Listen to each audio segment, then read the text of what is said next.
This is the beam moment of inertia calculator for all cross-sections, which calculates the geometric properties of various structural shapes. First, select your cross-section shape from the drop-down menu. You can choose rectangle, circle, hollow rectangle, or hollow circle. For this demonstration, I'm using rectangle. Next, select your units, either metric in millimeters or imperial in inches.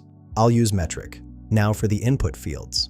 For a rectangle, you'll see width, B, and height, H. Enter your width dimension in the first field and your height dimension in the second field. If you had selected circle, you'd enter the diameter, D. For hollow rectangle, you'd need outer width, outer height, inner width, and inner height. And for hollow circle, you'd enter outer diameter and inner diameter. After entering your dimensions, click Calculate Section Properties. The calculator will display your results, showing the moment of inertia values about both principal axes.